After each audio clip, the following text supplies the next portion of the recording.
আসসালামু আলাইকুম রহমতুল্লাহি ওবরকাতুহু। সম্মানিত দর্শক, আলোচনার শুরুতেই শিরোনাম নিয়ে কিছু বলা আবশ্যক। এখানে ভারতের হিট লিস্টে জামাত। আমাদের দেশে হিট লিস্ট শব্দটি সাধারণত নেতিবাচক অর্থে ব্যবহৃত হয়। কাউকে টার্গেট করা, কাউকে ধ্বংস করা, কাউকে মেরে ফেলা। সাধারণত এ সকল বিষয় বোঝানোর জন্য সংবাদপত্রগুলো সাধারণত হিট লিস্ট শব্দটি ব্যবহার করে। কার্যত হিট লিস্ট শব্দটি মূলত কাউকে গুরুত্ব সহকারে বিবেচনা করা, কারো সঙ্গে সম্পর্ক স্থাপন করা এবং কাউকে একেবারে জোরাজুরি করে তার সঙ্গে একটি সম্পর্ক স্থাপন করার নামও অনেক ক্ষেত্রে হিট লিস্ট হয়ে যায়। তো সেই অর্থে দিল্লির সঙ্গে, ভারতের সঙ্গে, নরেন্দ্র মোদীর সঙ্গে বর্তমান জামাতের সম্পর্কের যে একটা নতুন দ্বার উন্মোচিত হয়েছে, এটি বোঝানোর জন্য আমি মূলত এই হিট লিস্ট শব্দটি ব্যবহার করেছি। আজ থেকে বহু বছর আগে আমার যতটা মনে পড়ে, যখন কাদের মোল্লার ফাঁসি নিয়ে খুব আলাপ আলোচনা হচ্ছিল, ঠিক ওই সময়টাতে আমি একটা পত্রিকা বের করতাম, অনলাইন পত্রিকা, যেটির নাম ছিল dnews.com, মানে differentnews.com। 2011-12 সনে যারা পাঠক ছিলেন তারা জানতেন যে এটি ওই সময়টাতে খুবই জনপ্রিয় একটি অনলাইন মাধ্যম ছিল এবং অ্যালেক্সাতে র্যাঙ্কিংয়ে এটি প্রথম 5টি শীর্ষ সংবাদপত্রের মধ্যে আমার এই পত্রিকাটি ছিল। তো সেই পত্রিকাতে প্রায় প্রতিদিনই এই চমকপ্রদ নিউজগুলো আমি দিতাম।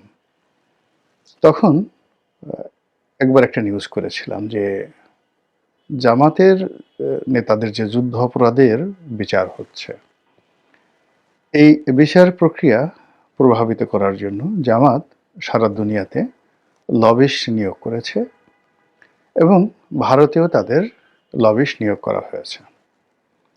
তো এটা যখন ছাপা হলো, একেবারে হই হই রই রই কাণ্ড চারিদিকে। কেউ বিপক্ষে বললেন, কেউ পক্ষে বললেন। যারা পক্ষে বললেন তাদের বক্তব্য ছিল যে জামাতের সঙ্গে ইন্ডিয়ার সম্পর্ক হতে পারে, জামাতের পক্ষে সবকিছু সম্ভব। আবার অন্যদিকে যারা বিপক্ষে তারা সেই চিরাচরিত ভাষায় গালাগাল, এবং অবাকের ব্যাপার হলো যে জামাতের লোকজন এখন যত চমৎকার ভাষায় গালাগাল করতে পারে, অশ্লীল অশ্রাব্যতায় তারা বিশ্ব রেকর্ড তৈরি করে ফেলেছে, ঠিক এতটা দক্ষতা তখনও হয়নি 2011-12 সনে। কিন্তু তারপরেও তারা ওই সময় গালাগাল দিত। আমার একটা ইউটিউবে আমার একটা ভিডিও আপলোড হয়েছিল, পার্লামেন্টে জামাত বিরোধী একটা বক্তব্য দিয়েছিলাম। সেই বক্তব্যটার কমেন্টে গিয়ে আপনি দেখতে পারবেন যে ওই সময়টিতে জামাতরা কিভাবে গালাগাল করত। একদিকে তাদের বা আমি যে সময়টাতে ফাঁসি তখনও হয়নি, জামাতের বিচার প্রক্রিয়া শুরু হয়নি, পার্লামেন্টে আমার প্রথম বক্তব্যর মধ্যেই 2009 বা 10 সনের প্রথম দিকে আমি এই ভাষণটা দিয়েছিলাম। কিন্তু আজকের জামাতের যে গালাগাল বা যা কিছু, ওটা 2009-10 সনে কেমন ছিল তখন ওই ভিডিওটা দেখলেই আপনারা বুঝতে পারবেন। তো যেটা বলছিলাম যে জামাত ভারতের সাথে সম্পর্ক স্থাপন করার জন্য লবিস্ট নিয়োগ করেছে। তো এই ঘটনা পরবর্তীতে যখন 2015 বা 16 সনে জামাতের সঙ্গে ভারতের কি সম্পর্ক, কোন পর্যায়ের সম্পর্ক, সেটা চাক্ষুষ দেখার সুযোগ হয়েছিল। আমি শুধু এতটুকুই বললাম। জামাত এই যুদ্ধাপরাধীদের যে বিচার, সেই বিচার প্রক্রিয়াতে ভারতের সহযোগিতার জন্য তাদের বড় বড় নেতাদেরকে এই যুদ্ধাপরাধের দায় থেকে মুক্ত করার জন্য করেনি এহেন চেষ্টা নেই। কিন্তু জিনিসগুলো কাঁচা হাতে তখন হ্যান্ডেল হয়েছে। আমেরিকাতে যারা বিনিয়োগ করেছে বা ভারতে যে সমস্ত কর্তাদের সাথে জামাতের যে সকল স্তরের নেতারা দেখা সাক্ষাৎ করেছে, সেখানে পারস্পরিক যে হ্যান্ডেলিংটা ভালো মতো হয়নি। আমি এরকম একটা দুটো ঘটনা জানি যেখানে ভালো মতো হ্যান্ডেলিং হলে পরিস্থিতি ভিন্নতর হতে পারত। এনিওয়ে, তো এখন যেটা বললাম যে জামাতের রাজনীতির বাংলাদেশে প্রথম থেকেই মূলধন হলো ভারত বিরোধিতা। তো সেই ভারত বিরোধিতা করে তারা রাজনীতি করে আসছে। কিন্তু আমাদের দেশের রাজনীতির দুটো প্রকৃতি রয়েছে। আপনি যদি রাজপথে লড়াই করতে চান, সংগ্রাম করতে চান, আন্দোলন করতে চান, তাহলে জনপ্রিয়তা পাওয়ার জন্য ভারত বিরোধী বক্তব্য একেবারে মুড়ি মুরকির মতো আপনি খাওয়াতে পারবেন লোকজনকে। তারপর আমেরিকার বিরুদ্ধে আপনি বক্তব্য দিয়ে, সাম্রাজ্যবাদী বিরুদ্ধে বক্তব্য দিয়ে আপনি মাঠ গরম করতে পারবেন। কিন্তু যেই মুহূর্তে আপনি ক্ষমতায় যাবেন, বা আপনি যদি সত্যিকার অর্থে ক্ষমতায় যেতে চান, যে কোনো মূল্যে আপনাকে ভারতের সঙ্গে এবং আমেরিকার সঙ্গে সম্পর্ক রক্ষা করতে হবে। 50-এর দশক থেকে, মানে দ্বিতীয় বিশ্বযুদ্ধের পরে যখন লিগ অফ নেশন বন্ধ হয়ে আবার জাতিসংঘ প্রতিষ্ঠিত হলো,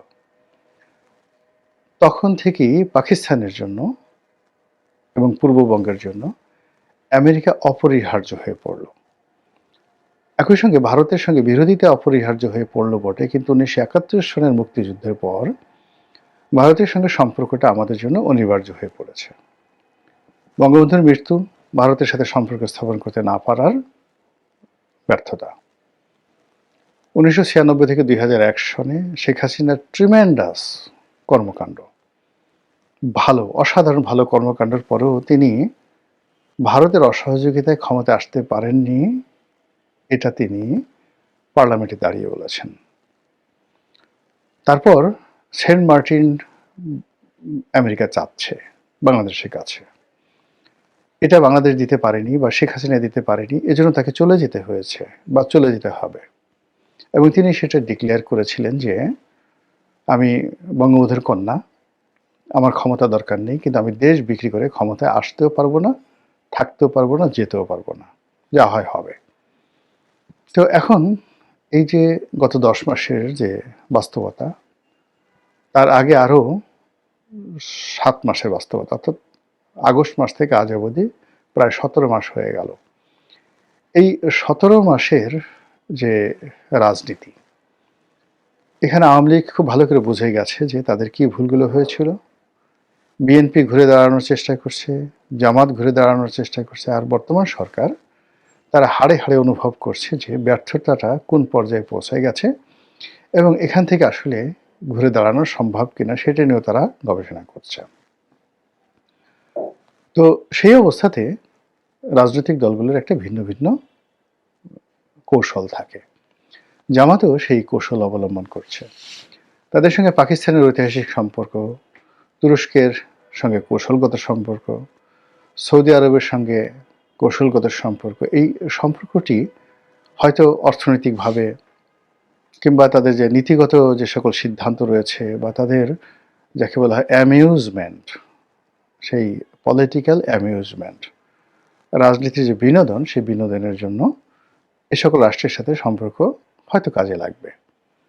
আপনি একটা ভ্রমণে গেলেন, রাজকীয় মেহমান রূপে মক্কা মদিনাতে সফর করলেন, তুরস্কে সরকারি ভিসাতে গেলেন, 15 দিন সেখানে একটা প্লেজার ট্রিপ করে আসলেন, এটাকে বলা হয় পলিটিক্যাল অ্যামিউজমেন্ট। চায়না এই কাজগুলো করে খুব বেশি। বিভিন্ন দেশ থেকে তাদের পছন্দের মানুষদেরকে চীন দেশে নিয়ে ভীষণ রকমভাবে তারা আদর করেন, আপ্যায়ন করেন। আমি চীনের রাষ্ট্রীয় অতিথি হিসেবে একবার সেখানে গিয়েছিলাম, আমি এই জিনিসগুলো দেখেছি। কিন্তু ভারতের সঙ্গে যে বাংলাদেশের পলিটিক্যাল পার্টিগুলো, রাজনীতির যে সম্পর্কগুলো, এগুলো আসলে মানে বিকল্প নেই। এই সম্পর্কগুলো করতেই হবে আপনাকে যদি আপনি ক্ষমতায় যেতে চান এবং ক্ষমতায় থাকতে চান। স্বাধীনতার পর থেকে বাংলাদেশের অনেকের সঙ্গে ভারত সম্পর্ক করার চেষ্টা করেছে, কিন্তু কার্যত যেটা বাস্তবতা ভারতের জন্য নির্মম অভিজ্ঞতা, সেটা হলো একমাত্র জাতীয় পার্টি ছাড়া ভারতের সঙ্গে কেউ বিশ্বস্ত আচরণ করেনি। জাতীয় পার্টি এরশাদ সাহেব প্রথম দিন থেকে একেবারে মৃত্যু পর্যন্ত, আবার এরশাদ সাহেবের পর তার যে ভাই, যিনি এখন জিএম কাদের আছেন, জাতীয় পার্টির প্রেসিডেন্ট, আর তার যে সেক্রেটারি, মানে ওনারা সবসময়ই ভারতের সঙ্গে একটি বন্ধুত্বপূর্ণ এবং বিশ্বস্ত বন্ধুত্বপূর্ণ সম্পর্ক রক্ষা করার চেষ্টা করছে। ভারতের যদি সামর্থ্য থাকতো, তাহলে জাতীয় পার্টিকেই কিন্তু তারা ক্ষমতায় রাখত। এবং দেখুন এখন ভারতের যতটুকু লিঙ্ক রয়েছে বাংলাদেশের বিভিন্ন রাষ্ট্রীয় মাধ্যমে, তারা সেই গত 17 মাসে জাতীয় পার্টিকে যেভাবে নিরাপত্তা দিচ্ছে, যেভাবে অপরিহার্য করেছে, এবং রাষ্ট্রীয় শক্তিগুলো কোনো অবস্থাতেই জাতীয় পার্টির উপর তাদের খড়গ তারা চাপাতে পারছে না। এবং জাতীয় পার্টির সব গ্রুপগুলো, অর্থাৎ যেগুলো ভেঙে গেছে, যে মূল যে শক্তিগুলো যারা আছেন, আনিসুল ইসলাম মাহমুদ, ব্যারিস্টার আনিসুল ইসলাম মাহমুদ, কাজী ফিরোজ রশিদ, মুজিবুল হক চিন্নু, শহীদুর রহমান ট্যাপা, তারপর যাকে বলা হয় রুহুল আমিন হাওলাদার, বলতে গেলে জাতীয় পার্টির যারা একেবারে সূর্য সন্তান, তারা সবাই জি এম কাদেরকে ছেড়ে গেছেন। এই অবস্থাতে মানে ভারত দুটো গ্রুপের সঙ্গে কিন্তু সম্পর্ক রক্ষা করে চলছে, এবং এই দুটো গ্রুপই তারা কেউ কিন্তু আওয়ামী লীগের মতো বাংলাদেশে মজলুম নয়, নির্যাতিত হচ্ছে না, বরং বিভিন্ন পক্ষ জাতীয় পার্টির অফিস ভাঙার চেষ্টা করেছে। তাদেরকে যে শিক্ষা দেওয়া হয়েছে, তাদের হাড্ডি গুড্ডির উপর যেভাবে থেরাপি দেওয়া হয়েছে, তারা ভুলেও আর কখনো জাতীয় পার্টির অফিস ভাঙচুর করতে যাবে না। তো এই হলো ভারতের সঙ্গে বন্ধুত্বের একটা নমুনা। সেই দিক থেকে তারা বিএনপিকে চেষ্টা করেছে, আওয়ামী লীগকে চেষ্টা করেছে, এবং এই বড় দলগুলো সবসময় মানে যখন প্রয়োজন তখন ভারতের সঙ্গে একেবারে দহরম মরম সম্পর্ক স্থাপন করেছে, আর যখন প্রয়োজন নয় তখন তারা ভারতকে জাস্ট বুড়ো আঙুল দেখানোর চেষ্টা করেছে। তো সেই অতীত অভিজ্ঞতার কারণে ভারত মনে করছে যে আগামীতে যদি ইসলামী দলগুলো, তার মধ্যে বিশেষ করে জামাত ইসলামীর সঙ্গে তাদের একটা সম্পর্ক স্থাপিত হয়, এবং জামাত যেহেতু একটা রেজিমেন্টাল ফোর্স, সংগঠিত একটি রাজনৈতিক শক্তি, আর অন্যদিকে ভারতে এখন যারা রাষ্ট্র ক্ষমতায় রয়েছে বিজেপি, তারাও কিন্তু একটি রেজিমেন্টাল ফোর্স। এবং আপনি দেখবেন যে উগ্রবাদী বলেন আর উদারনৈতিক বলেন, সারা দুনিয়ার উগ্রবাদী যারা, তাদের পারস্পরিক সম্পর্কটা হয়ে যায়, আর যারা উদারনৈতিক তাদের মধ্যে একটা সম্পর্ক হয়ে যায়।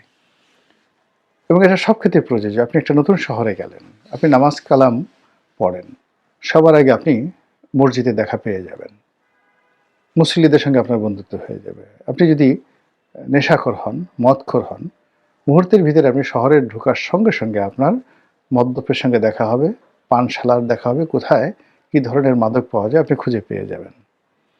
তো এ হলো মানুষের স্বাভাবিক বৈশিষ্ট্য। মানুষ যেরকম চিন্তা করে, যেরকম ক্যারেক্টারিস্টিক্স, তাদের সঙ্গে আসলে সেরকম মানুষের সম্পর্ক হয়ে যায়। তো ভারতে যেহেতু একটি উগ্রবাদী দক্ষিণপন্থী সরকার আছে, মানে আমাদের দেশে দক্ষিণপন্থী বলতে যেমন ইসলাম ধর্মাবলম্বীকে বোঝায়, ভারতে দক্ষিণপন্থী বলতে হিন্দু ধর্মাবলম্বীদের বোঝায়। তারা উভয়ই তাদের হিন্দু জাতীয়তাবাদ আর বাংলাদেশে জামাত ইসলামী এবং তাদের যারা বন্ধু তারা মুসলিম জাতীয়তাবাদ প্রতিষ্ঠা করতে চায়। তো সেই দিক থেকে তাদের মধ্যে মানে একই রাষ্ট্রের মধ্যে সমস্যা হতে পারে, কিন্তু ভিন্নতর রাষ্ট্রে তাদের মধ্যে কোনো সমস্যা নেই। যে রাজনীতির জিকির তুলে বিজেপি সফল হয়েছে, একই রাজনীতির জিকির তুলে জামাতেও সহযোগিতা পেলে ভারতের তারা সফল হতে পারে। এবং এই কারণে সাম্প্রতিক সময়ে যে রয়টারের খবর প্রচারিত হয়েছে, সেই প্রচারণায় আমরা দেখলাম যে জামাতের আমিরের সঙ্গে ভারতের কূটনীতিবিদদের সাক্ষাৎকার হয়েছে। যদিও এটা নিয়ে নানা রকম ব্যাখ্যা রয়েছে, বিবৃতি রয়েছে। কেউ বলছে লন্ডনে সাক্ষাৎ হয়েছে, কেউ বলছে না জামাতের আমিরের বাসায় সাক্ষাৎ হয়েছে, কেউ বলছে 5-6 মাস আগে সাক্ষাৎ হয়েছে, ইত্যাদি নানা কথা। কিন্তু বাস্তবতা হলো সাক্ষাৎ হয়েছে, এটাই ধ্রুব সত্য। এখন এই যে এই সময়টিতে জামাতের সঙ্গে ভারতের যে সম্পর্ক, দেখা সাক্ষাৎ করা, এটি বিএনপির সঙ্গে, আওয়ামী লীগের সঙ্গে বা জাতীয় পার্টির সঙ্গে ভারতের যে সম্পর্ক তার থেকে আলাদা। এর কারণ হলো যে জামাত মূলত এখন কার্যত দেশ চালাচ্ছে, আর জামাত যে প্ল্যান করে এগুচ্ছে সামনে, কোনো রকম সাড়া শব্দ না করে, নির্বাচনের মাঠে কোনো রকম সিন ক্রিয়েট না করে, তারা ম্যাটিকুলাসলি নির্বাচনে জয়লাভ করার যে পরিকল্পনা করে যাচ্ছে, এটা আমাদের বাংলাদেশের আমরা যারা আমজনতা আছি, হাজার আমরা আছি, আমরা হয়তো অনেকে অনুমান করতে পারছি না, কিন্তু আমেরিকা কিন্তু ঠিকই বুঝতে পেরেছে। তারপর ভারতও ঠিক বুঝতে পেরেছে যে এখানে রাজনীতির হিসাব পাল্টে যেতে পারে। যে কোনো সময় যে কোনো পরিস্থিতিতে। এর কারণ হলো আসলে কৌশল এমন একটা জিনিস। তারপরে আসমানি ধরেন সাহায্য তো অবশ্যই আছে। যারা ধর্মকর্ম বিশ্বাস করেন তারা মনে করেন যে আল্লাহর সহযোগিতা না থাকলে রাষ্ট্র ক্ষমতা আসা যায় না। যুদ্ধে জয়লাভ করা সংখ্যার উপর নির্ভর করে না। মাত্র ৩০০ জন লোক নিয়ে ১০,০০০ লোকের বিরুদ্ধে যুদ্ধ করা গেছে এবং ৩০০ জন লোক জয়ী হয়েছে। আর ইসলাম ধর্মের ইতিহাসে ৩১৩ জন ভার্সেস ১,০০০ বদরের যুদ্ধে। সেখানে মুসলিম বাহিনীর বিশাল বিজয়। আবার পরবর্তী সময়ে যে উহুদের যুদ্ধ হলো বা খন্দকের যুদ্ধ হলো, এই যুদ্ধগুলোতেও কিন্তু মুসলমানদের সংখ্যা ছিল খুবই নগণ্য। একইভাবে আলেকজান্ডার মাত্র ৪০,০০০ সৈন্য নিয়ে তিনি পারস্যে গিয়ে ৩,০০,০০০ পার্সিয়ান আর্মির বিরুদ্ধে লড়াই করে তিনি জয়লাভ করেছেন। এগুলো সব ইতিহাস। এর কারণ হলো এখানে রেজিমেন্টাল ফোর্স, ট্রেনিং, সাহস, কৌশল ইত্যাদির উপর অনেক কিছু নির্ভর করে।